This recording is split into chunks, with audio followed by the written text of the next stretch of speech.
something like that. That was just kind of out there.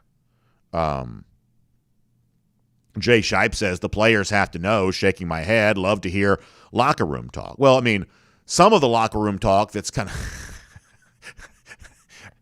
I guess careful I use that phrase, but some of the locker room talk that kind of has bled out into the public is kind of like what Nolan Smith said at the Florida game. And, Nolan Smith was very vocal in his defense of Stetson Bennett. And you have to wonder kind of how that piece of evidence kind of factors in this whole discussion. Thomas T-Bone 86 says the quarterback is the team leader. When the team loses, the quarterback ends up taking the blame for that, and I believe that he's right about that. So these kind of conversations are going to be kind of ongoing here. And look, there is more to talk about, but it's the kind of thing that because it's so important, quarterback being the single most important position on the field, and B, so interesting, it's got an element of mystery to it. Therefore, it makes it easier to want to talk about it even more. Because of all of these things, then it's just one of those things. It's kind of just not going to go away yet. Eventually, it will be overshadowed by the excitement of the Orange Bowl. The same way that before the SEC Championship, for the most part, there wasn't a ton of JT Daniels talk leading into the SEC Championship. Seems easy to forget that now, but I remember when Brad Nesser came on the show that Thursday, it's almost like I was in my mind thinking, do I really want to stir this up and ask the JT Daniels question? I'm glad that I did because I thought he gave interesting insight on that. But for a while, there was a part of me that was like, do I really want to ask this question because it's kind of been kind of nice and quiet on the Daniels front this week? Do I want to needlessly stir the pot on this? And as it turns out, it wasn't needless. It was something that I was glad that I did after the fact. But until I asked Nessler about Daniels going into the game last Thursday, or a week ago at this time, there really hadn't been a ton of talk about Daniels there at that particular moment. Let's see what else. All right, we're getting ready to start the show. Randy Hall says taking next Wednesday off, a D&D event on that day. Well, hopefully we'll make good use of your time as per usual. All right. Good comments that continue to roll in. We'll take them. We'll do some comments at the end of the show as part of our R.S. Andrews cool down. We do have to, unfortunately, get off the air pretty quick today, but I feel like I've earned the right to do that because we've gone until darn near noon twice this week. So hopefully we've made good use of your time and given you plenty of chance to vent on all of that. Very interesting way to start the show today.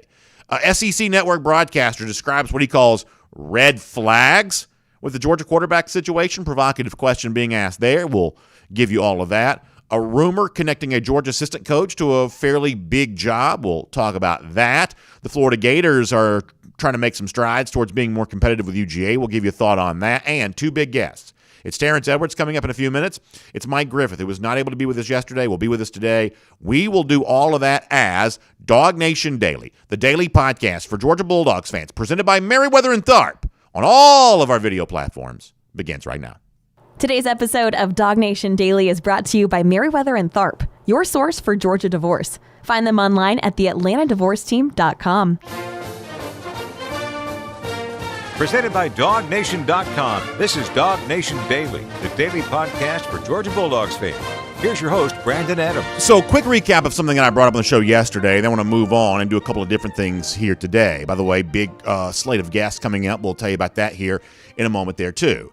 I talked about arguing yesterday on the internet, and I talked about how, sometimes you can kind of create a straw man and invent an easy argument to win. But if you really want to have the best overall, I guess, perception of what's truly going on in any walk of life, be it sports, be it politics, be it religion, be it anything, then it's probably pretty important not to kind of create a straw man of your arguing opponent, but kind of create a steel man version of that. And the steel man version is to take all of the possible points that could argue against whatever you believe and see if you can create the strongest possible argument for your opponent. Therefore, it kind of forces you to really think about what you truly believe in any moment, any situation. And so what I asked for is, and it's kind of interesting, I asked for arguments on this on both sides, and take this for what it's worth. I'm kind of only getting JT Daniels' responses right now, that the enthusiasm just seems to be much more on the side of arguing for quarterback change right now than it does arguing for why Stetson Bennett is supposed to be the guy. And as I said before, you can kind of do with that what you will. And the one thing that I said was, and some of you are doing this, some of you are not, but the one thing that I said was, hey, this has got to be fact-based. This can't be opinion-based. And an example of that, I'm hearing a lot of people say, well, Stetson Bennett doesn't have as strong an arm as JT Daniels. That may be commonly believed to be true, but that's still something along the lines of an opinion. That a fact, and I'm getting a couple of these, a fact would be that JT Daniels has completed more passes to George Pickens in games when he's played than Stetson Bennett has. That's a fact. That's the kind of thing that can go towards creating a fact-based argument for why Smart and Todd Monken are making the wrong decision when it comes to quarterback situation. And listen, my reason for putting this out there is not to stir the pot of controversy. The fact of the matter is there's nothing I can do to make it any more intense than it already is. If you follow social media, if you follow our comment sections on these shows, this is really, for now still, the only thing that really people are all that interested in talking about. What I'm trying to do is, to the best that I possibly can, is kind of bring some sanity back into the discussion, because I've had a few people, and people who I think of as good commenters, and one of the things they've said is, this whole thing is just kind of making me crazy. It's like they feel like they see something that's obvious with their own eyes, and the head man in charge, Kirby Smart, those of us who kind of talk about this for a living, aren't quite acknowledging what they believe is so obviously true. And so if that's the way that certain people feel, then I want to kind of get it out there. If it's obvious, if the case for Daniels is that strong, if it's that obvious, then let's get it out there. Let's get the facts that are out there, out in the open. And if nothing else, maybe it informs the questions that Smart will be asked about this moving forward, or maybe it kind of informs the way that UGA fans feel about all of this. And that's what we started yesterday. I've gotten some great submissions on that, whether it be in our comment sections or on Twitter at DawgNation Daily. And I'm going to continue to ask for people to send that kind of stuff in. We'll kind of wrap up this entire conversation tomorrow with what the fact-based argument is for sitting down Stetson Bennett and reinserting JT Daniels as the Georgia starting quarterback. So I appreciate all of that. But with that said, it's interesting how this conversation now has kind of started to take shape even outside the bubble of DawgNation. And there's a guy named Tom Hart. A lot of you know Tom. He's play-by-play broadcaster, done a lot of Georgia games. Typically, when Tom is play-by-play voice for the Georgia game on television, we'll often have him here on DawgNation Daily. One of the things I like to do as much as I possibly can, sometimes we don't always have time for this, but when we do have time to do this, I like to bring on the TV broadcasters who are calling the Georgia game onto the show. I just think we get pretty good insight about the game and about, the perception of UGA from kind of outside the DawgNation bubble when we do that. I think that Tom Hart is a really good guest. Now, here's the other thing I think about a guy like Tom Hart, that this is a guy that is the play-by-play voice. This is not Paul Feinbaum. This is not a guy that's bombastic for a living. This is not a guy that I would think of as a hot take artist. Some people, it's their job, or at least they perceive it to be their job, to create the most aggressive take on any subject they can possibly have, and to get attention and to stir the pot and to be a provocateur. But typically speaking, most play-by-play broadcasters just don't really view their role that way. I guess I'm kind of in sometimes a world in between that, because I do some play-by-play, and on here I'm certainly no stranger to spewing out hot takes. But the point is that, typically speaking, the SEC network broadcaster is a little bit more play it down the middle type guy. This is the kind of guy that if he gives analysis, oftentimes is going to be thoughtful analysis. It's the kind of thing that makes room for nuance on both sides. This is not the kind of person to necessarily go pointing fingers or sounding alarms or anything like that on a regular basis. So when a guy like Tom Hart raises tough questions about the Georgia quarterback situation, that really kind of gets my attention a little bit. And so I want to give you a little piece of audio here. This comes from a radio show called McElroy and Kubelik. That's WJOX, the sports radio station in Birmingham. Cole and Greg do a good job there, morning show. Of course, Cole Kubelik is an SEC network broadcaster. He actually works throughout the week during the season with Tom Hart. Of course, Greg McElroy, former Bama quarterback, and a guy that's doing games on ESPN, things like that. And the other day on their radio show, they were interviewing Tom Hart. Tom, I guess, had attended the SEC championship game just as a fan, sitting in the stands, I believe. In the midst of talking about the Georgia quarterback situation, he said something that really got my attention. And even though this was said on a different show, I think it's worth you getting a chance to hear this there as well. And if you want to hear the entire interview, I'll put a link to this when we post the show later on today at the world-famous DawgNation.com. But this is Tom Hart saying that when he watched the way the quarterback situation played out on Saturday, it raised some big questions for him. And I think it reinforces the cause for concern that maybe some UGA fans have. This is worth hearing from Tom Hart. Take a listen to this. I can't wait to hear what we'll learn about JT Daniels, his health, his practice performances once the season ends for Georgia. because sitting in the stands on Saturday, I thought there were numerous opportunities to get JT Daniels in the game, that his skill set would be better served to what Georgia had in front of them versus Stetson Bennett and the mistakes Bennett had already made in that game. And when they never made that decision, and it overall seemed like Georgia wasn't playing with a great sense of urgency when that game started, when they never went to JT, that raised a lot of red flags in my head and probably helped us understand, I think, that he's not a real option. If you don't play him in the second half of that game, then what's really going on with him on the practice field and in the locker room? Those are my biggest questions. So there are two takeaways that I have from what Tom Hart says there. And I think Tom does a good job of reflecting the larger conversation that's going on around here. And here are the two conversations that come to my mind here. Is that Tom Hart, who I said before, is not given to bombast. This is not a hot take artist. This is not a Paul Feinbaum who's going to come out there and kind of stir up a bunch of callers and fill 4 hours of radio, so therefore you just sort of gravitate to the craziest, most, pro wrestling style, takes you can possibly find. That's not what Tom Hart's typically given to. But he says, when I look at the Georgia quarterback situation, it raises red flags for me. And the red flags specifically that Hart mentions there, JT Daniels' practice performance and JT Daniels in the locker room. And this is the problem I have with Kirby Smart not being more forthcoming about the explanation for why, for now, Stetson Bennett's playing and JT Daniels is not. Is that when you make this decision, and it is weird, it is unorthodox to take your starter at the beginning of the season, forget the recruiting credentials and all that kind of stuff. Daniels was your starter at the beginning of the season, and now he's not playing at all, even though we have, I guess, reason to believe that he's healthy enough that he would be able to do that.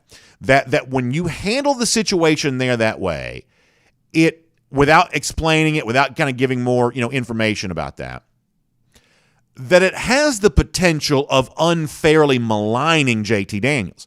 Now, if Daniels has done something wrong to the point that he doesn't deserve to play, well, then I guess all that conversation is unfair. But no one publicly or even really privately has suggested that Daniels has done that.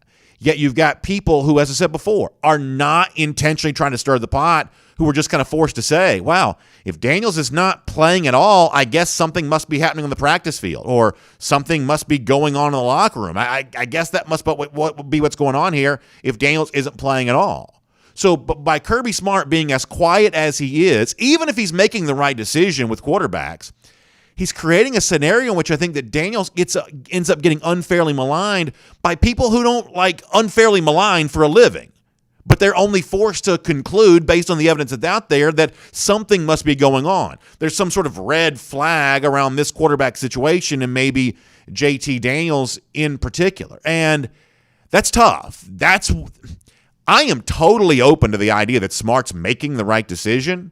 But if he was making the right decision, I wish he would provide some sort of evidence explanation for that would either get people to stop taking personal shots at Stetson Bennett or stop gravitating towards rumors or innuendo around JT Daniels. Not saying that's what Tom Hart did, because I don't believe that he did, but plenty of other people are, and Smart could stop all of that tomorrow if he simply wanted to be more forthright about this. Now, as far as how do you conjure up more candor from Smart on this? And admittedly, I don't really know. I think very good reporters have certainly taken their shot and tried now for quite some time, and it's just not happening.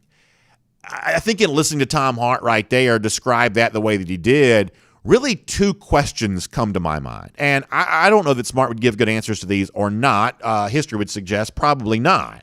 But the two questions that do come to mind for me, based on what Tom Hart said right there, that Tom says, I'm sitting in the stands, I'm watching this game, and when I see Georgia struggling and I don't see JT Daniels seemingly even being an option to go in the game, and Smart did say on Sunday they never considered putting JT in. When I see Daniels not being an option to go in, that's Tom Hart speaking there, it leads me to say, if I were to maybe try to get an answer from Kirby Smart, well, why isn't JT Daniels an option to go in? And if Smart were to answer that based on some of the stuff he said before, I think that his answer might be, we believe Stetson Bennett gives us the best chance to win. And so listening to Tom Hart, listening to Brad Nessler last week, listening to kind of everything that's going on, I mean, I think the thing that you really kind of want to drill down on at a certain point is, well, when did that change? When did it become obvious to you that JT Daniels didn't give you the best chance to win and therefore you weren't going to play him at all? As Brad Nessler said to us last week, as recently as the Tennessee game, Daniels thought he was going to play a lot and didn't. Is that the moment it came to an end? When was the moment you decided that it just wasn't a reasonable option to play JT Daniels and Bennett being the guy that you're going to go with? We may never get good answers to that, but as long as those questions go unanswered, you run the risk of a very unpleasant conversation erupting around these quarterbacks that could be ended with more candor. So do with that what you will. I am going to continue to accept your fact-based submissions for why Daniel should be playing. Or, as I said before, I'm also very open to your fact-based submissions for why Stetson Bennett should be playing. And, unlike some of you, I am also open to the idea that Smart's making the right decision. I think human beings respond to incentives. Smart, I believe, clearly sees an incentive in playing Bennett, even if Smart's unwilling to tell us what that incentive is or why it is that he feels that way. I'm not one of these people that thinks Smart's some sort of egomaniac or that he's somehow dumb, that he's not capable of deciphering which of these two is the best quarterback, or that he's so given to his own vice, megalomania or whatever, that he's incapable of making the right quarterback decision. I believe that's probably not true. I'm willing to assume that he's making the right decision. Why would I assume the worst about anybody? But I just wish he'd explain it better. If he would, then a lot of Georgia fans who feel pretty crazy today, maybe they'd feel a little less crazy. And the relatively unpleasant conversation that's happening outside the bubble of DawgNation from some pretty prominent voices, maybe some of that might quiet down as well.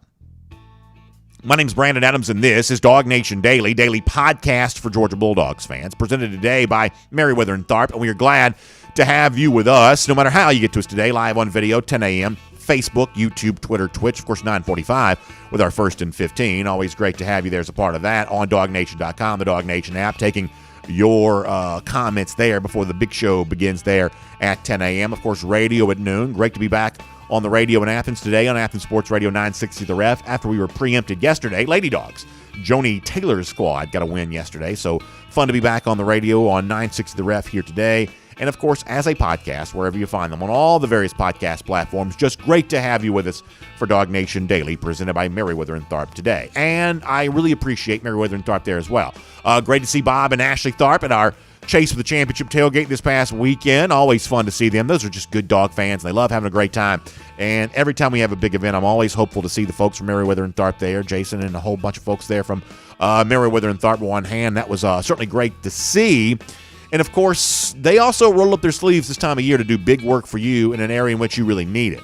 Honestly, the holiday season can bring about kind of some unpleasant thoughts, which is that a relationship that you've tried to make work, or a relationship that you have seen becoming severed and kind of untethered over the course of time, that it just kind of frayed beyond repair at this point in time. And that's an awful thing to kind of think about. But for some people, it's just a fact of life. It is a reality that now must be confronted. And as you get ready to confront that reality, and as you get ready to go through that journey, I think it's really important that you have a strong advocate on your side. This may be the first time you've ever done this, but in the case of Meriwether Tharp, they have been through this thousands of times before. And obviously you've got situations for your scenario that make it specific to you. I get that. Yet when you've been through this as much as Meriwether Tharp have, the attorneys that make up Meriwether Tharp, you develop kind of an institutional knowledge about the law and an ability to explain how certain aspects of the law impact you, especially around some of the weighty issues that just come to the forefront in a topic like divorce. I'm talking about your finances. I'm talking about the relationship you have with your children, things like that. Meriwether Tharp can walk you through all of that. You've got questions about the divorce process? Well, they've got answers. So find them online, theatlantadivorceteam.com. The great news is the initial consultation is free. You can set yourself up on a journey to hire them and let them do great work for you. But the first conversation won't cost you anything. So check them out online, theatlantadivorceteam.com. That's theatlantadivorceteam.com. Meriwether Tharp, your source for Georgia divorce. So special guest later on for us today, our buddy Mike Griffith, who was not able to be with us yesterday, going to be with us today. Obviously, on the subject of quarterbacks, things like that. Important to hear from Mike on that today, so we'll get a chance to do that here coming up in just a little bit. Terrence Edwards, of course, also on a Thursday as well. One of the things we'll get into with Terrence is we saw Brock Bowers match Terrence Edwards' single-season touchdown total on Saturday. Terrence has obviously owned the Georgia record books from a receiving standpoint for a long time, and I know that no one's happier for Brock than Terrence is. We'll get a chance to hear from him on that topic here in just a little bit. Before that, though, let's go around the doghouse. It's presented today by Servpro. And there is another coaching rumor that I want to quickly tell you about, and I'm only going to spend a couple of minutes on this, but I want to make sure that you're aware of it. So, obviously, you know Mike Bobo is out as Auburn offensive coordinator, and for a while there were a couple of names that were kind of emerging as potential replacements. One of those is Damian Craig, who's obviously a former Auburn quarterback and kind of bounced around now a couple of different spots as an assistant coach. One of those guys, and I think the favorite to get the job may have been the Arizona State offensive coordinator. I forget what his name is. But apparently he's now out of the running for that. Tom Green, who covers Auburn for AL.com, has a story out here in the last couple of days that, and I'm going to just read what he put on Twitter, is Auburn's search for a new offensive coordinator enters its second week. Some of the latest info on the ongoing search. As the Tigers move on from one candidate, that's the Arizona State guy, and look at least three candidates with prior ties to the program. And one of those guys is Dell McGee, the Georgia running backs coach, obviously, you know, Auburn alumnus, and you know, he's kind of connected there. What they say about McGee, he's currently Georgia's running backs coach and run game coordinator, serving on Kirby Smart's staff since 2016. You know all of that. So he's obviously, you know, kind of touting his credentials there. So he's been, you know, so sort of touting his credentials there, and obviously his connection to Auburn. He's kind of showing up as a candidate here potentially for the Auburn offensive coordinator. Now listen, maybe McGee takes this job tomorrow, but I'm guessing this is probably not the next job that Dell McGee wants. He's got ties to the Auburn program. But I think one of the things that a guy like McGee hopefully would be skeptical of here, and listen, I'm rooting for Dell McGee to be a head coach. That's what I believe. I mean, we saw this a couple of years ago when Charles Huff left left Alabama's running backs coach to go be Marshall head coach, that in the right circumstances, I think that Dell McGee could bypass this step on the journey and just go be a head coach. I mean, after all, you know, to be an offensive coordinator underneath an offensive-minded head coach, how great of a job in some cases is that, really? If it's just like some huge dollar figure, then maybe at that point in time, maybe Dell McGee just couldn't turn it down. But the one thing I think that Mike Bobo probably realizes is that he hitched his wagon to the wrong dude and the person of Brian Harsin. You know, Bobo, the previous offensive coordinator there, was trying to give Harsin something he didn't have, which was credibility in the SEC. Bobo, having played in this league, coached in this league at multiple spots. This was a guy that knew the SEC, obviously South Georgia roots there too. This is a guy that was very comfortable within that SEC footprint, something that Brian Harsin wasn't. And Bobo hitching his wagon to Harsin in the tumultuous year that went on there at Auburn ended up being a bad decision for him, and he probably ended up getting scapegoated for some of the failings for Auburn here this year, and perhaps unfairly. So if you're Dell McGee, I'm certain you're probably watching that. And, you know, some of the vaccine stuff has never been as interesting to me as some of the on-field stuff relating to Harsin. It seems like the vaccine thing's kind of gone away all the way around anyway, and that's probably a different topic for a different show. But nonetheless, it's still the issue of, is Harsin a good fit for Auburn? Will he still be at Auburn? He's going to be back in 2021 seemingly, unless he takes one of these West Coast jobs that's coming open. But will he still be there beyond 2022? It's almost like if you had to bet which SEC coach right now looks like the shortest term proposition, to me, Harsin seems to be that guy. McGee's smart enough to know he's got a lot of professional opportunities ahead of him. Even if his name is kind of showing up on the final three list of the Auburn offensive coordinator, I just don't know how attractive that job is for a guy like McGee right now. But listen, by the time you hear this, he may have already accepted the job. But those are at least the thoughts that I have in kind of paying attention to that. But, you know, you had a little bit of stuff with Dan Lanning. You had a little bit of stuff even with Todd Monken the other day, briefly connected to the Duke job. Now you got a little bit of Dell McGee here. If you are a college football playoff team, if you are winning at a consistent level year after year, the price you pay for that to some degree is going to be seeing your assistant coaches show up as candidates for other jobs. And Dell McGee, I guess, the latest on that. So follow the rumors potentially connecting McGee to Auburn, and we will pay attention to that, even if I just feel like you can make a fairly convincing case for why this is probably not a great job for McGee to take here right now. But nonetheless, that is Around the Doghouse, and it is presented today by our friends at Servpro. Servpro is Servpro, Servpro. And what they do is they step up to the plate to you and help you when it comes to cleanup jobs that you might need. Auburn football needing a little bit of a cleanup job right now, possibly so, but your own home is something you probably care more about there, especially if you're dealing with like fire damage or water intrusion, the kind of damage created from that, serious issues that almost seem like they have, no easy solution sometimes. But that's where the restoration specialists at Servpro step in there, because they can get it cleaned up for you, they can get it fixed back for you, and literally make it like it never even happened, which, if you are honest, is the thing you want. when you look at a situation like that, when you see your home damaged beyond what you could even imagine being fixed, you just want to wave a magic wand. You want to blink your eyes and it all be back together. Well, the next best thing to being able to do just that is to call my friends at Servpro. The other thing I like about Servpro is all their franchises are independently owned and operated. What that means is when you do business with them, you're doing business with a company that understands what family-oriented, local-oriented service is all about. In other words, they've got some skin in the game. This is not some, 1-800 number, somewhere, way off into the distance that has no concern about your home. No, they've got some skin in the game. They want you to be as happy as you want to be in a situation like that. So trust them. Servpro.com, that's SERV, Servpro.com. Reach out to them and find out how their restoration specialists can get your fire damage, water damage back like it never even happened. Turn to Servpro today. All right, thanks for turning to DawgNation Daily here today for all of your UGA talk. As I said before we wrap up today's program, we'll get a chance to hear from Mike Griffith. That certainly expects to be a spirited conversation. We will do that then. And we'll let Mike join in on, because obviously, nothing wrong with having a personal preference. Mike, for a long time, has obviously kind of touted for JT Daniels, so we'll let him add to the sort of fact-based argument for the Georgia fans who just don't want to feel crazy about all of this, who want to feel like every sane concept has been considered.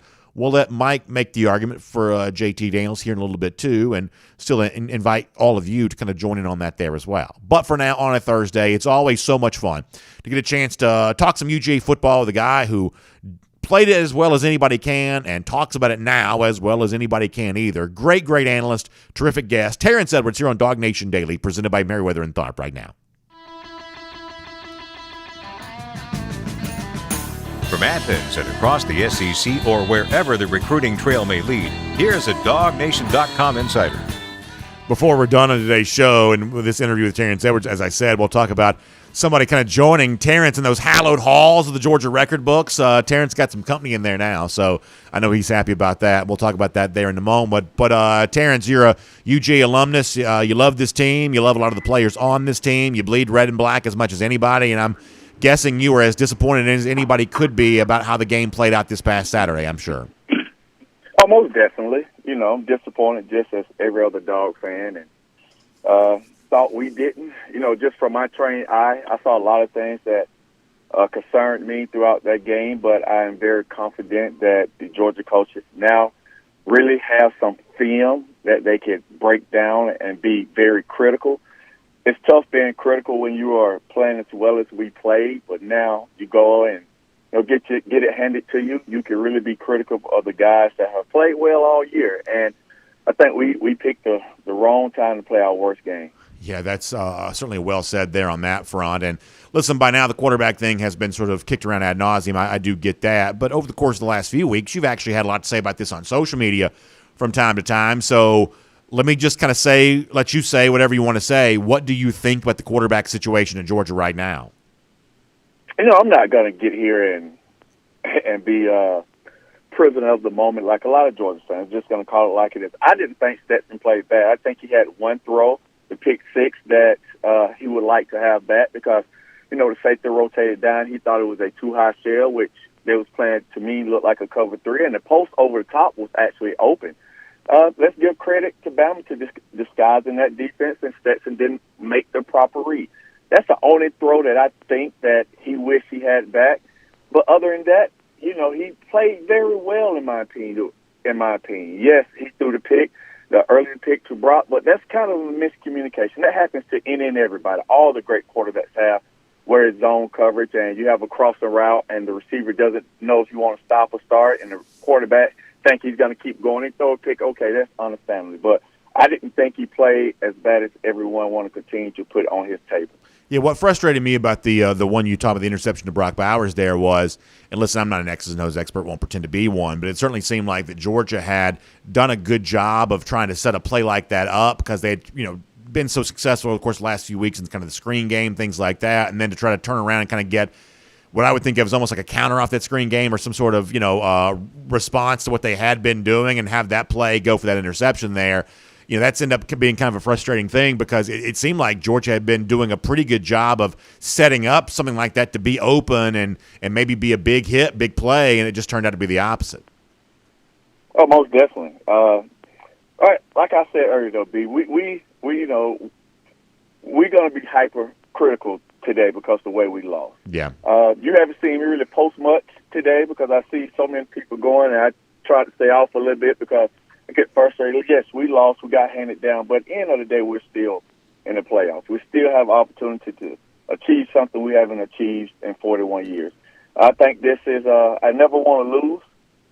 I'm not one of those that it was good to have a loss to humble. No, I don't believe in that. But I do believe that the players now can have really a new sense of focus, go in and really, like, we can be beat. We looked invincible for the first 12 games. Now we kind of got a little humble pie and go back in and get back in the lab and go to practice and reset. And now it's a new season. I mean, that season is over with. It's a new season. We got one game guaranteed, possibly two. So let me ask you this one, and we'll change the subject. It sounds like, based on what I'm hearing from you, is that you're not ready to concede a potential rematch against Alabama. It sounds like that's a game you think Georgia would still have a chance to win with the team that played this past Saturday. Oh, most definitely. I think it's a new season. I'm not overly concerned the way we play. I think the leadership of this team is pretty awesome. I've been saying that all year. And it's a new season. I hope and wish, for me as a fan, you know, we beat Michigan, Alabama beat Cincinnati, and we'll get a rematch and just see and try it again. That's my hope. First, we got to beat Michigan first. So that's the team that's on the table. We continue to talk about Alabama, but we need to start talking about Michigan. Well, I think Michigan is the next opponent, and that's what we need. We need to. Nothing we can do about the Alabama game. That's over and done with. We need to get our whole focus on Michigan and what they bring to the table. And knowing you're going to be on the show today, I was thinking about this, something you and I have talked about before, and you've been very open about and clear about, is how much you wish there could have been a college football playoff when you were playing. That in 2002, in your senior season, Georgia clearly would have been a part of that, and yet, you know, that's an opportunity that didn't exist for you then that does exist for these Georgia players now. And I'm guessing that regardless of the bad taste left in the mouth about losing to Alabama, that's the kind of thing that this Georgia team, I no doubt, is very excited about. And even if some of the fans are having a hard time kind of getting energized about that in this particular moment, by the time you get to the end of this month, by the time folks start heading down to South Florida, that feeling's going to be way different. This is a tremendous privilege that when you get a chance to be a part of the college football playoff, be in the Orange Bowl down there in, you know, like Miami, South Florida, how much fun does that sound like? This is the kind of bowl game Georgia hasn't been in since, like 1960, and, you know, back in the college football playoff for the second time. Most programs can only be envious of that. That there is still, I would say, lots to be excited about when it comes to another playoff berth. I know the players know that. Terrence, I believe eventually these fans will know that as well. Most definitely. I think, you know, we're licking our wounds right now, woe is me. But let's get off that, man. We got another opportunity to go play in a big-time game in the Orange Bowl against a historical program like Michigan that is going to bring some problems to us. I think defensively they got two bookends, and one is going to be at the Heisman Trophy Finals, and one is a Georgia native as well, Chris Hinton. Yeah. I think his dad played for the Falcons, if I believe correctly. That's right. A GAC boy, so he's a Georgia boy that's going to be very excited to play against his home state team. So we need to just, you know, let's Bama's done over with. We can talk about that. Done. Let's get on Michigan. Let's start focus on what Michigan brings to the table. I think this is a stalemate fight. I think they're a team that wants to run the ball, and that's what we do best. We stop the run. So it's going to be that battle is intriguing to me. Who win in that position, offense or defense? And then our offense just got to be able to do what we do: control the clock, run the ball. Let's make time with those stats. I think if I do have one criticism, is he could be more accurate at times, where there's some receivers don't have to make great catches for him, and he could put balls on them so they could get catch and runs. That's one thing that I can be critical of, but overall I'm excited for this team. You still got an opportunity to win a national championship. We're in the playoffs. We're one of the four best teams. And for what I've read this year, we act like we are out of it. If we're out of it, I could have sour grapes as well, but we're still in it, and that's all I can ask for. The other thing is, you and I are close to the same age, and I remember when those first EA Sports college football video games first started coming out, and I'd want to play with Georgia. Then this is going back like Sega Genesis days. This is not even like PlayStation days. Right. This is before that. I'd want to be Georgia, and somebody else would always want to be Michigan, and it seems like you're always having that battle on the video game back then. And for a long time, a Georgia versus Michigan type game could kind of only happen in a video game. And like now we live in an era in which that really cool looking Michigan uniform, big fight song, kind of famous, well known, pageantry around the Michigan program. Now it can be on the same field against Georgia. And, even apart from, how the actual game is decided, I just think it looks good to see Georgia and Michigan on the same football field. Most definitely. This, like I said earlier, this is a historical program that I think all of us grew up watching. I can remember the Michigan Notre Dame games. I can remember Desmond Howard. I can remember like all those greats playing out the Amazing Blue. That's something we watched growing up, and now this team get opportunity to play. I think it's the same feeling I got when they scheduled Notre Dame on the schedule. Just that type of atmosphere. I think Michigan is going to travel well. They're going to get out that cold and go get down to Florida. I think that's big for them, and I think we travel well. I think the Georgia fans are going to show up and show out like they always do, and it's going to be a great game, man. We just got to get back to what we've been doing, playing great defense, controlling the clock, quarterback doing what he can do, coaches preparing these guys well. I know it's big-time recruiting season right now, right? And we got some time off so the coaches can go back and refocus. It's a long season. People really don't understand this grind. For 12 straight weeks. I know we have a bye, but it's a grind going through. I mean, you just don't really understand what these players go through on a day-in and day-out basis. So it's a grind. So it's an opportunity for them to rest mentally. Man, they've been going at it. So time to rest mentally, refocus, and let's get ready to go beat Michigan.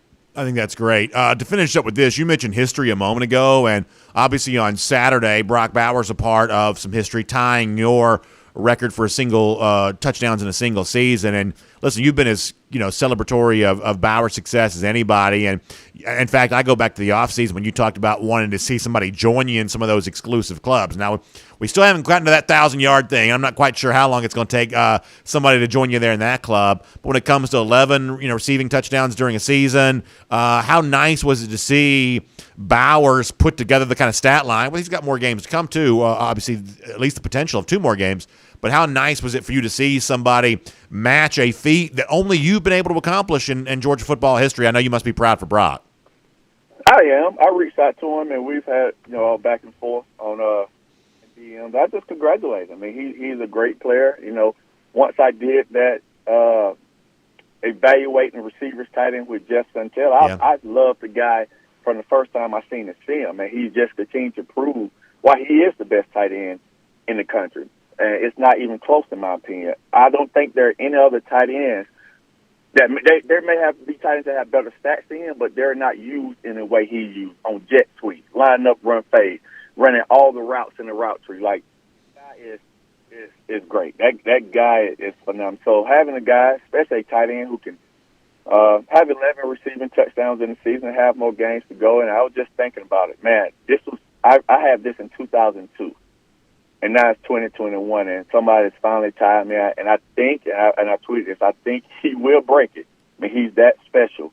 And I don't use the word special a lot. He is that special that I can see him, breaking this record against Michigan. That's how special he is. Boy, that's incredible stuff, Terrence. I love your insight. You mentioned, your breakdown of recruits, things like that. Maybe we can get some of that kind of stuff here coming up before the 2022 cycle comes to a close from you. I know folks would love to hear from you on that. And obviously, you're also working with those next generation recruits there, too. In the bubble, time to get busy doing that. This is the time where the grind starts for the next season and obviously spring practice and everything else. So for the folks who want to be a part of the Terrence Edwards Wide Receiver Academy and get a chance to learn how to catch footballs the way that some of these guys on the college level are able to do it, how can they get in touch with what you do there?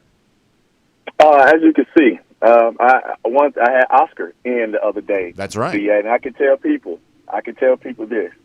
Get prepared to see another version of Brock. Very, very, very similar athlete. Very, very similar. Love it. He's going to have to prove it before I put the special tag on him, but he's very, very similar to Brock. So just like Oscar and the rest of, you can find me on all social media at Terrence Edwards. Wide Receiver Academy, and that bubble work will start January 18th on Tuesdays and Thursdays from 6 to 7:30. Can't wait for it, Terrence. Thanks for your time. Really appreciate it. We'll look forward to getting a chance to speak to you soon. Thank you, B.A. Let's take a look around the rest of the league. This is SEC Through. So Terrence doesn't know this, but we're going to try to get Terrence to do some recruiting videos with us. I should probably tell him this before I tell you all this, but we're hopeful to get him to do some recruiting stuff for us.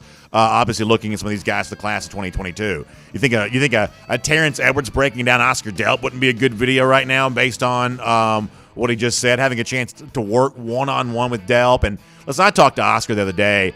He's an impressive guy. He really is. He was in the booth with us. First of all, that's not an easy thing for a lot of people who are even older to do, to be in that booth. Of course, he has to it's funny, I'll ask him a question, and then there's a play that happens, and so he doesn't get to answer the question that I ask him, and then I ask him a different question. So, sometimes, the way in which you kind of do all that kind of stuff while a game's going on can be a little tricky, but he's very astute, very well-spoken, not just about his own game, but about the game that was going on in front of him. Had a lot of interesting things to say about that. He's a sharp guy, and to hear Terrence say, Brock Bauer, similar skill set, I take that pretty seriously. Obviously, had a great career there at West Forsyth, and hopefully we're going to be able to get some more of that kind of recruiting breakdown stuff from Terrence here before it's all said and done. By the way, special Thursday guest. He wasn't with us yesterday, so our buddy Mike Griffith will stop by and see us here in a couple of minutes, too. So before that, though, let's go cruise around the SEC, courtesy of our friends at Royal Caribbean. Of course, Mike also going to be a part of the DawgNation cruise. I'm really excited about having Mike on the cruise. I feel like that's going to be it's going to be quite an interesting thing all the way around. Will Mike wear a Hawaiian shirt? Will he wear a tropical theme type attire? I'm just kind of curious about the whole thing there. So it's obviously going to be a great time. Obviously, the DawgNation cruise setting sail in April out of Port Canaveral, going to Nassau in the Bahamas, going to Perfect Day, Coco Cay. You've heard us talk about that. Also on the Independence of the Seas, taking advantage of all of the incredible varieties of entertainment and dining options and all the really cool things that really make a Royal Caribbean vacation unlike anything else you can ever be a part of.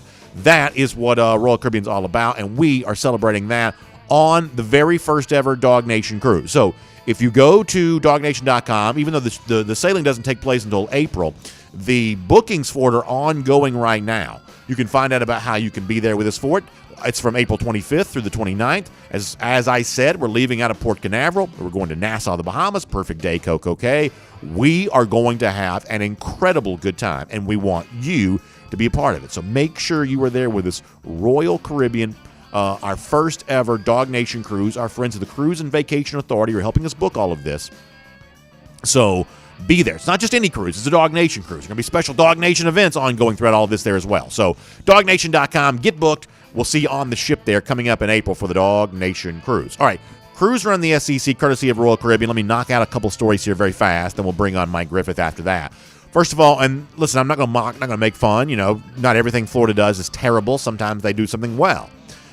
Florida has made a pretty significant assistant coaching hire. It was rumor stuff yesterday. It is now happening. I'll show you Matt Zenitz from On 3 because he had it first. Expected to hire Corey Raymond as assistant coach, defensive cornerbacks coach, obviously longtime defensive backs coach there at LSU, and a terrific recruiter. This is a big hire. Now, admittedly, there's a part of me that wonders, well, is Florida moving its program from Gainesville to Bossier City? Because it's like you got, head coach deeply entrenched in Louisiana, Corey Raymond deeply entrenched in Louisiana. It's almost like, should they just swap coaching staffs? Should Brian Kelly come to Florida, and should the Florida coaching staff go to LSU because of how tied they are, Napier and Raymond, all these guys, to the state of Louisiana? I don't know, but this is a big-time hire. Now, it'll be very funny to watch all of the Cold Takes Exposed accounts and things like that who, like to keep track of this stuff. The next time Corey Raymond starts trying to tout Florida as DBU, something that Florida likes to think of itself as, going back and finding all the times in the past that Raymond on Twitter has also touted LSU as DBU. Just going to show you, it's almost like the politician who was like, I voted for it before I voted against it. There's going to be a lot of Corey Raymond saying things now, the exact opposite of what he once said. But listen, no mockery here. This is a big-time hire. And we knew that Florida was going to try to prioritize recruiting in the wake of how bad Dan Mullen was in that role. We talked about this yesterday on SEC Country Live. There's probably nothing that can be done to salvage the 2022 class. That's going to be a disaster. But in 2023, 2024, and really probably a lot of what you're going to see now impacts of the 2025 cycle. Laying the foundations to be a better recruiting program in the future. Raymond would seem to be a part of that. By the way, speaking of LSU, one of the topics of conversation that have been out there for a while was Jimbo Fisher and the fact that Fisher, was kind of rumored to be involved in the LSU job, emphatically denied any interest in that, saying that he would have no reason to want to take the LSU job given the recruiting class they're about to put together Texas A&M. And, folks, they are. They're putting together a monster class. And if you want to know how much that means to Jimbo, allegedly, this is how much money he turned down to stay at A&M. Brett McMurphy reporting that prepared to offer Fisher an 8-year, $125 million deal. Now, I'm not great at math, but I'm told that's $13 million per season. That's what Fisher turned down, according to McMurphy and Billy Lucci, the guy from TexAgs.com. That's big-time bucks. And so I know a lot of y'all like to mock me because, A&M lost a lot of games this year and things like that. And I know that right now it seems like Jimbo's kind of stuck in the muck a little bit when it comes to building the kind of offense, where have you heard that before, but building the kind of offense that can compete with the Alabamas and the very best teams in the country on a regular basis. Y'all, the recruiting success speaks for itself here. There are a lot of programs that have a better record than A&M this season that are no doubt envious of Texas A&M right now because they're getting the kind of recruits that only a small number of programs can get. They've got Jimbo Fisher locked up and locked down. He doesn't look to go anywhere. And Fisher versus Brian Kelly will be a very interesting rivalry against each other, but also a very interesting comparison thing there as well. If I was LSU, which coach would I rather have? Doesn't take me long to answer that. I'd rather have Jimbo Fisher, but it's Brian Kelly who became the second or third choice for the Tigers, and we'll see how well that works out. By the way, very quickly here, we can go ahead and get ready to run with Mike Griffith here.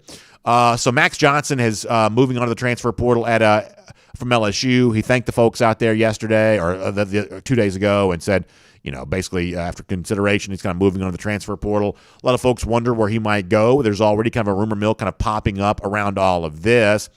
The reports are out there, 24/7 Sports having this, that Johnson, Max, and his brother, who's a 4-star tight end out of Oconee County and also at one point in time an LSU commit, they may be a package deal on their way to Florida State. So it looks like for a Florida State program that's trying to, and we'll show you that from 24/7 Sports here, but for a Florida State program that's trying to find some level of success here, going to a quarterback that's got experience in the SEC, Brad Crawford among those reporting about this, Florida State needs any recruiting help they can get. So the Johnson brothers potentially on their way to Florida State. If that rumor turns out to be true, that could be interesting and worth following.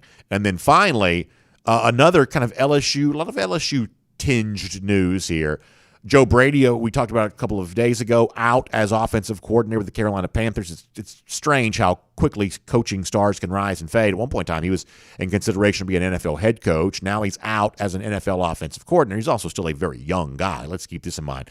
His coaching future has decades ahead of it if he wants that to be the case. But it looks like Brady's intent now to come back to college. A lot of folks wondered, well, with Brian Kelly unable to secure Tommy Reese with him away from South Bend to Baton Rouge, would Joe Brady go back to LSU? Apparently, that's not the rumor mill right now. A lot of folks talk, including Tim Reynolds, who covers sports down there in South Florida, talking about Joe Brady actually ending up at the Miami Hurricanes. There's obviously a big staff being put together there by Mario Cristobal, the new coach. Dan Radakovich has been hired as athletic director, and potentially another hire there too with Joe Brady as offensive coordinator. So for now, Miami has the look of a team that wants to be more serious about athletics than it's been quite some time, and in football in particular. So pretty interesting stuff coming there. We'll make that cruising around the SEC, courtesy of our friends at Royal Caribbean. I'll also tell you this, no games to pick here this week, but Go With The Flow will return before the season is done, and your chance to get your own action down on some of the upcoming college bowl games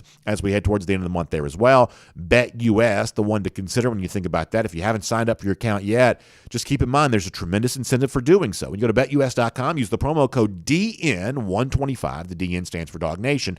DN125. You're going to get 125% of your initial sign-up bonus. It's going to be a bonus over there to you. That means, in simple language, if you put in $100, BetUS will give you $125. That's like $225 in your account to start with. Just using that as an example, they put more money into your account to start with than you do. That's how BetUS has lasted as long as it has as America's most beloved sportsbook, taking good care of players for more than 25 years. So find out for yourself. BetUS.com. Use the promo code DN125 and then get 125% sign-up bonus from our friends there at BetUS. All right, here on DawgNation Daily, presented by Meriwether Tharp, let's get a chance to say hello and turn our attention to Mike Griffith, who we didn't get a chance to hear from yesterday. Mike, thanks for spending a couple of minutes with us here today. A lot going on. Your opinion on this, obviously, is going to be interesting, so I appreciate you stopping by and being a part of it with us. Thanks, Brandon. I've enjoyed your opinion on it as well. Well, I'm glad to hear that, and obviously you popped into our Facebook comment section yesterday, which I know people got a little bit of a thrill out of. But let me just start with this. So I am open to the idea on quarterback that Smart's making the right decision, even if it's weird. But the one thing that has frustrated me, and I've said this now a few times, is that when the explanation for why it's happening leaves as much lacking as Smart's explanation has, I think it runs the risk of creating unfair chatter around both guys. I think Stetson Bennett gets unfairly maligned. I think JT Daniels sometimes gets unfairly caught up in a rumor mill that may have no connection to truth and, it's like almost like through no fault of Daniels alone. For instance, one of the things that comes up is, and, we heard Tom Hart, who I think is a great guy and a very smart person, say this off the top of the show that, well, something must be going on at practice. Something must be going on in the locker room. Otherwise, why wouldn't Daniels be some sort of option at all? Beyond just what Tom said, that echoes what other people have kind of said there too. I mean, what do you make of kind of some of the rumor mill that seems to kind of erupt around Daniels because the decision that's been made here just seems so weird? It's an indictment on how bad the decision's been based on the performance on the field. You would think that based on the performance of the field that there has to be something wrong, that anybody could see that offense needed a spark, and that when you're down 38-17 after a guy throws the second interception, that's a good time to bring in a quarterback. And so, therefore, many people draw the conclusion that there must be something to it, but I can tell you there's not. I can tell you talking to people at practice, I can tell you talking to parents that are involved, that this is as simple as Kirby picking one quarterback over another. The evidence to look for is in what Kirby Smart values at the quarterback position. And the thing, if you going back into all the notes, and I transcribe or, I keep track of every Kirby Smart quote since I've been on the beat 4 years ago. And so I've gone back to last spring when JT was the starter, and off-season when JT was the starter, and fall when JT was the starter. There were some common threads in what Kirby Smart was saying. One was continuity. Kirby Smart values quarterback continuity. And Stetson has started the last, 8 or 9 games, I guess. JT's last start was at Vanderbilt. He exited that game with a 35-0 lead after one quarter. Stetson came in through an interception and scored 3 points in the second quarter. Now, that was an indictment on Stetson playing in the drop-back scheme back then. And you saw it again with 5 wide. When Georgia goes 5 wide, and Dan Mullen, I know a lot of people hate him, but he's worth listening to. Stetson's not a drop-back guy that's going to put the ball in tight windows. He can't do it. There's a lot of people saying, this guy quit on the route. No, Brock Bowers sat into an empty zone instead of running into the coverage. Stetson threw the ball into coverage, right? And you got to watch the film. You say, if he kept running. If he keeps running, he gets creamed. Same thing with the Donnie Mitchell. Part of being a quarterback is not just throwing it to the guy, it's delivering it over the right shoulder so that they catch it in stride instead of diving for it and falling down, or getting their head knocked off if it's in traffic, or having to reach behind them as George Pickens did for his second catch, or jump between 2 defenders as he did his first catch. The fact of the matter is Stetson's not as accurate of a quarterback as JT Daniels. That's not even debatable. But Stetson does bring you some mobility. And in the early part of Stetson's run as the starting quarterback, and I went down and looked at every third down, some of these stats I shared with you about a month ago, Brandon, but the most recent ones I didn't. I looked at Stetson as a scrambler, and what does he bring you? On third downs, he's attempted to run for a first down 11 times, and 6 of those 11 times he picked it up. 5 of those 11 he didn't. On another 6 occasions he was sacked. The mobility is an overrated factor. Kirby likes it, though, because it forces defenses to prepare differently. Theoretically, a defense might leave in a spy if they're concerned enough about the quarterback as a runner. And if they do that, It enables you to have better matchups downfield, and that's why you see Stetson's quarterback rating so high. Now, a 10 of 12, 5-touchdown performance against UAB jacks those numbers up too. If you pull that performance out and look at SEC play only, those numbers don't look anything like that. So but the bottom line, getting back to your question, is that Kirby likes quarterback continuity, and now here's the big question. Do you go with what got you here, even though you saw against Alabama it wasn't enough, or do you hit the reset button and go back to plan A now that Pickens is back, Blaylock is back, Washington is back, and Burton is back? Those receivers were either not on the field or not at 100% when Kirby made the decision to go with Stetson Bennett. So there's a lot on the table here. It's complex, but the bottom line and what people need to know and accept is that there is no other ulterior motives. JT is not in the doghouse. JT is not injured. It doesn't have anything to do with the medical treatment, which was Ron Corson's staff exclusively, nor does it have to do with him bringing in his quarterback coach, who, of course, is going to come in and look at his mechanics after he's sustained upper body injuries that have sidelined him for 5 weeks. Because that quarterback coach is Josh Allen's quarterback coach. He's the preeminent quarterback coach in the country. So, of course, Georgia wanted him to tap into those resources to say, let's look at how you're throwing it. Is that causing you any pain? So, no, there's no exterior motives.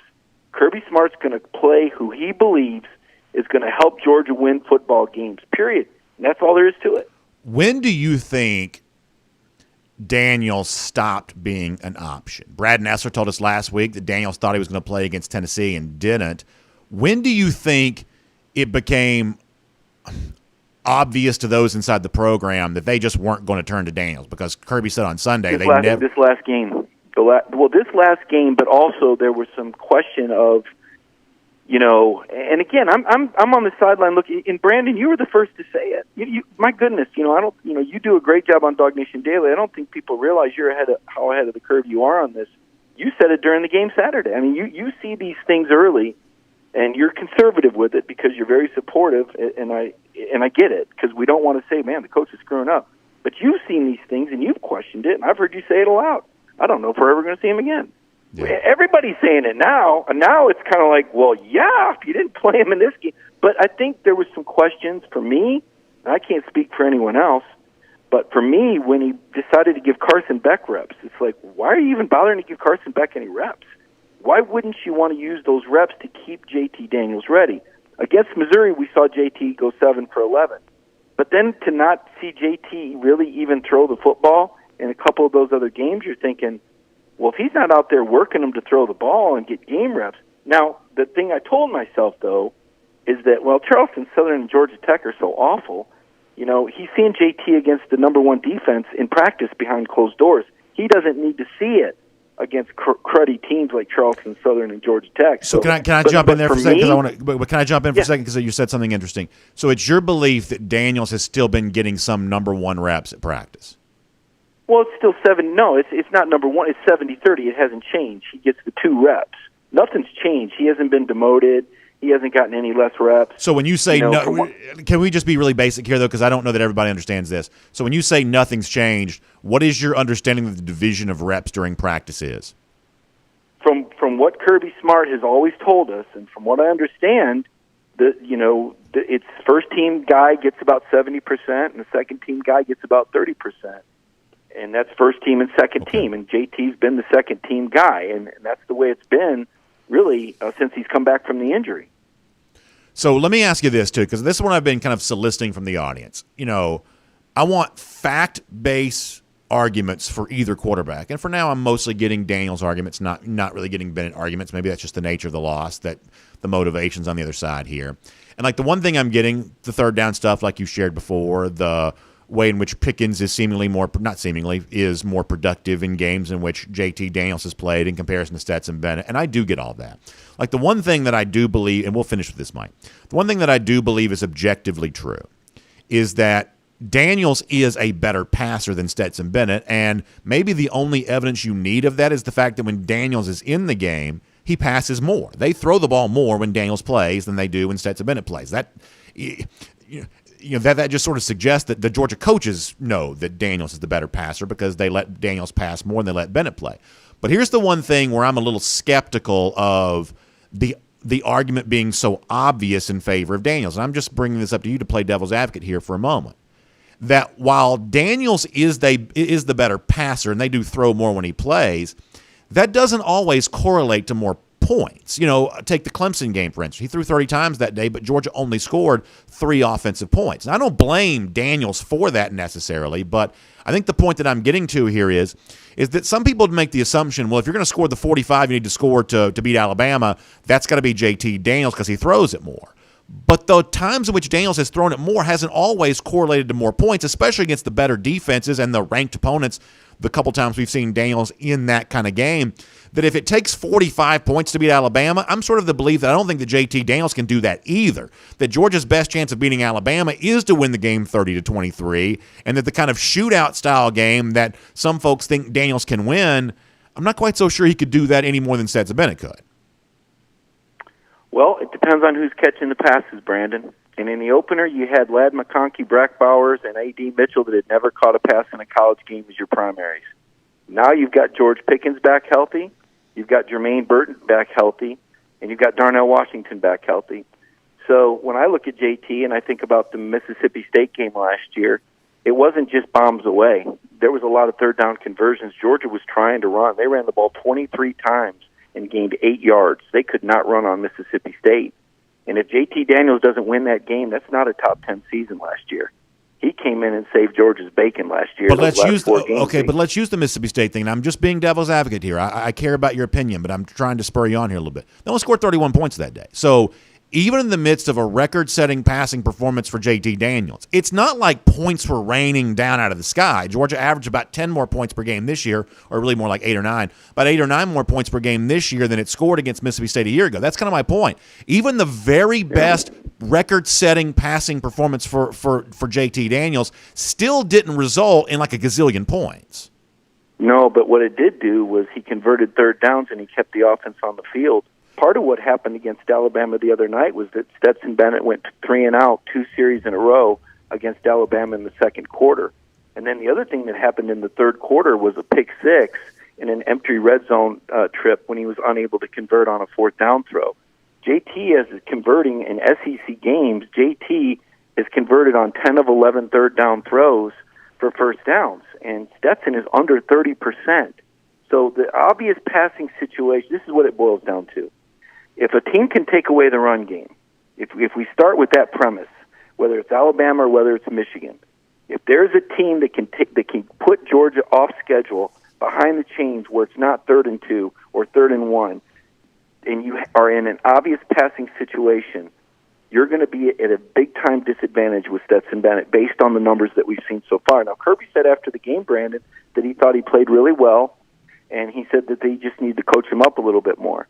Now, maybe he will. Maybe it'll be the greatest coaching, and maybe Georgia will win. And I'm not saying that they won't, by the way. I want to be very clear on this. I'm on record saying I think they would win a national championship with JT Daniels. They could with Stetson, too. I don't have the same level of conviction, but the most important thing for all the metrics that you and I are talking about, and for all what it really boils down to, the most important thing, the most important takeaway that we can't measure is who do those players believe in. And I can tell you this. There were people that heard the receivers yelling for JT Daniels during that football game.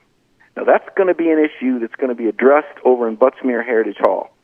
But when you target a tight end 16 times, and I love me some Brack Bowers just like you do, and you target the entire wide receiving corps a combined 17, you better believe there's going to be some people upset that they're not getting their hands on the football. So Kirby's got to manage this. We put the metrics out there. We put the opinions out there. Georgia fans want to know. I get emails every day. You get questions every day. You do a better job than anyone, Brandon, of listening to your audience and presenting different options and staying supportive of Georgia. So I want to compliment you on that because it's hard to do because you serve your audience while at the same time wanting to be respectful of Georgia football. Nobody does that better than you do, and that's why the audience listens to you. And I appreciate the way you've asked me these questions and given me an opportunity to share that information and insight because it is very delicate and it's a very fragile thing, and we live this stuff. This is our living. For some people, it's a hobby to talk about Georgia football. It's something to do on the weekend. But for our Dog Nation team, this is what we do 24/7. This is our livelihood and our living, and you better believe it affects us. Mike, good stuff. We'll hear more from you tonight. We'll do Cover 4 live on video. Can't wait for that. Obviously, we'll read everything you write leading up to the Michigan game. And the next time we talk, we'll obviously talk more about the Wolverines, because I do think it's a great game. Orange Bowl, huge backdrop here for college football. So that'll be a fun conversation in the weeks to come. But thanks for helping us make some more sense out of what is the hot topic right now. Thanks, BT. Yeah, have a good one, man. Good stuff there from Mike Griffith. By the way, I feel like we all kind of need a beer. Well, if you need one, our friends at Classic City Lager, obviously a great choice on all of that. Good cold beer. I'm a simple guy. I like simple things. When it comes to conversations like this, I have to kind of keep things at kind of a simple level, because if it gets too complicated, I can't understand it. Same thing with beer, too. I just like good cold beer. I like lager-style beer, but I want it to taste good, right? At the same time, it's like you want a simple thing, but you want it done well, and that's what Creature Comforts Brewing Company is all about. Craft-style lagers.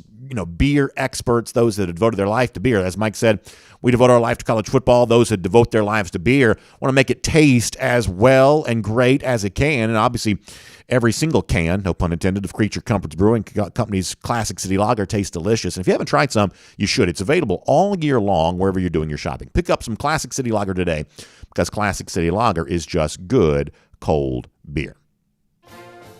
So I said about the Corey Raymond hire for Florida that I wouldn't make fun of it too much, because I do think it's a good hire. But that doesn't mean we're not going to make fun of Florida here today, because the 2022 signing class is off the rails. There has been huge series of decommits lately, a couple of wide receivers, you got a quarterback, you've just got all kinds. It is respect my decision season in Gainesville right now. There's just a lot of that going on. And so in honor of that, our buddy DGD Podcast on Twitter shares that even the mascots now decided, Sebastian's Pub is the first one, I guess, to put that out there. After much thought and deliberation, with a heavy heart, I've decided to decommit from the University of Florida. Like even Albert the alligator, the mascot's now decommitted from Florida. Yeah, that's kind of the way it's going right now. Pretty funny golden shoe there for Sebastian's Pub and DGD Podcast. Speaking of those lousy, stinking Gators, Corey Raymond, Billy Napier, whoever else shows up in Jacksonville, they may walk in, but they're going to limp out. It's 324 days from now. That is our Gator Hater Countdown. We'll see you tomorrow. DawgNation Daily, presented by Meriwether and Tharp. And on video, time now for the R.S. Andrews cool down. We have taken a ton of comments the last couple of days. Twice this week, we've almost gone all the way until noon. So I've earned the right to kind of get off early today, and I have to, because we have another show we have to record here in a little bit. And so we're going to do that. But I will take some of your comments, though, on both Facebook and YouTube and Twitter, and I'm guessing I know what they're going to be about. So we will do that for a little bit. And as I said to Mike, we're also going to get excited about this Orange Bowl. I thought that Terrence Edwards did a great job of describing what it would have meant for his career to be in a college football playoff, what it means for these Georgia players right now. And we will do that. Let's see. Lucy Bowers Boykin on the subject of the quarterback coach. Yeah, I don't think it's controversial that JT Daniels has a quarterback's coach. Some coaches don't want their players working with outside. I remember Gus Malzahn at Auburn, for instance, was never really wanted his guys working with outside people. That kind of came up with Jarrett Stidham, I believe. Most coaches, though, first of all, that's just be kind of a hardline stance to take, because most players do want their own private coach, especially the quarterback stuff. There's a lot of money kind of wrapped up in the quarterback spot for the most part. And so most of those guys are going to want their private tutors. I don't think there's an issue, the fact that Daniels has a private coach. I think the thing for me, to use the phrase that has been used, red flag, like Jordan Palmer coming all the way across the country to visit with Daniels in a given week, That's a little bit of an eye-opening thing for me, because that's not the kind of thing that can be done every week. Just too expensive. And if you're working on mechanics, not working on anything else, working on mechanics, that was a little eye-opening for me. But I'm not going to pretend to know anything about what's going on there. Matt Rukavina says, in terms of like the fact-based argument for Daniels, the fact that Daniels is undefeated should count in that, and that is a fact. 7-0 as he started at Georgia. That is a fact.